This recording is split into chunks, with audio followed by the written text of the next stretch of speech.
So we're about to go into Bull Run. So we finished up the last battle. You can see that we took very few casualties and got a very nice kill ratio.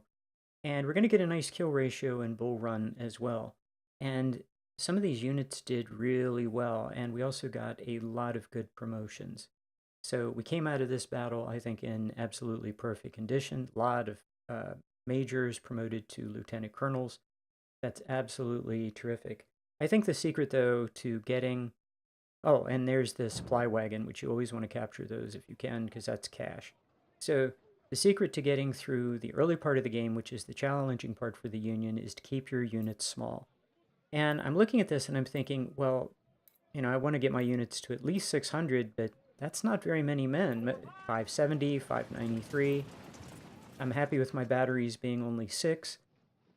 Now, there is an argument that in First Bull Run, because your allied troops, you have so many allied troops, you could drive up scaling. I'm going to, though, stay consistent and stay right at scaling. So I'm not going to build an army that's going to trigger scaling very much. So I'm looking at 13.6. I don't want scaling to go up much beyond that. When I trigger scaling, I pretty much want to stop. And I have a decision to make. Do I lift the size of all of my units or my best units? I have to put a perk in Army Organization to be able to bring 10 units, and I certainly want to bring 10. And that's what I'm doing. I'm only investing in Army Organization as I absolutely need to. And I'm doing a little experiment this time. I'm not buying...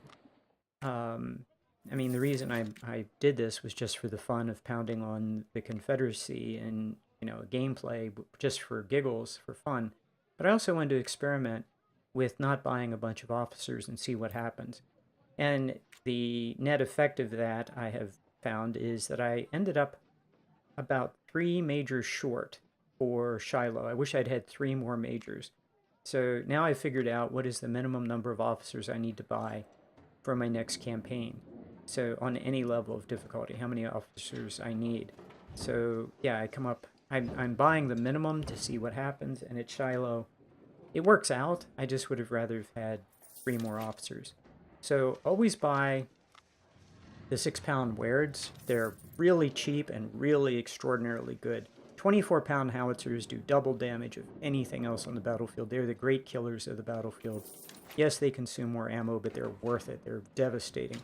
20-pound Parrots, long-range weapons. You can use them as sniper weapons to kill officers, which is devastating to the enemy, and also to take out enemy artillery. And in the end game, they're more valuable than the 24-pound howitzers. I love the JF Browns.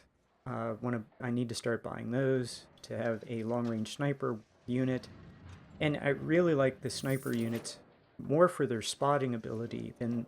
Their killing ability is great, but their spotting ability is even more important for the end game.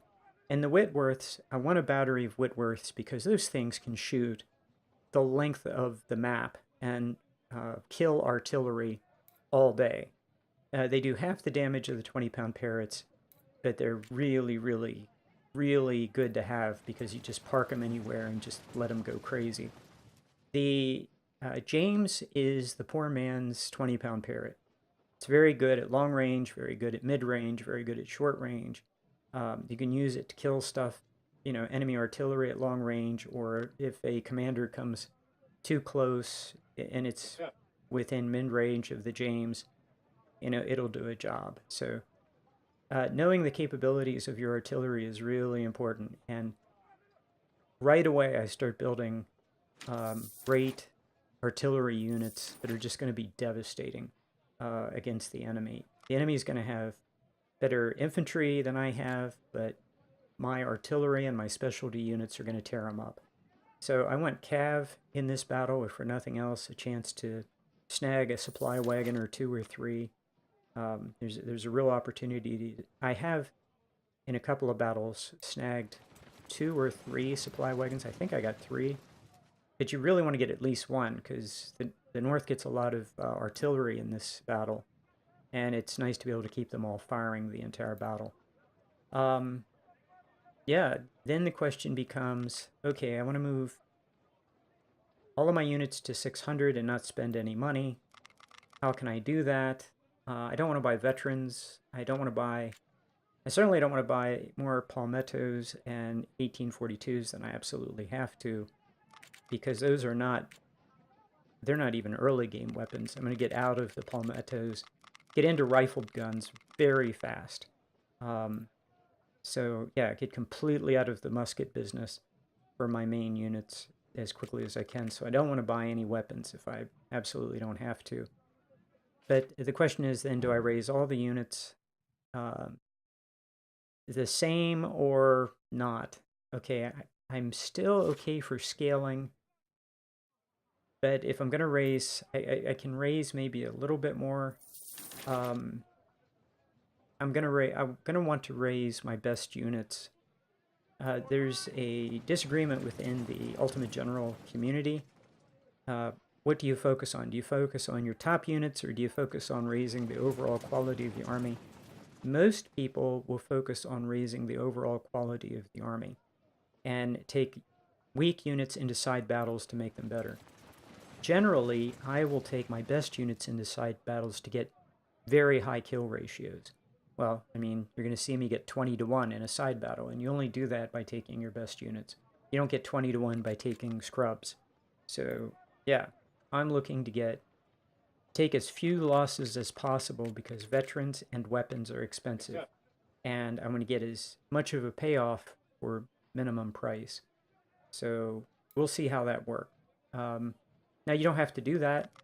You can um, do some kind of a mix where you're upgrading some units. You build the army that you want, and pretty much anything works, especially on Brigadier General. Um, Pretty much anything works.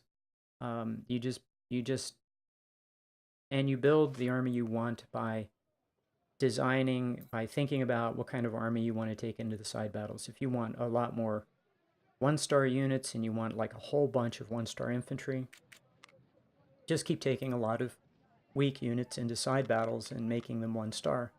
And if you want a more elite fighting force, but smaller, then you make sure you do that. You make sure you take your best units. So there are pluses and minuses to both of them. But what I'm going to do is I'm going to focus on building the most powerful first corps that I possibly can, because that's going to be my decisive force. So I triggered scaling, and this is the battle I'm going to take to Bull Run, and I'll see you in Bull Run. Thanks for watching.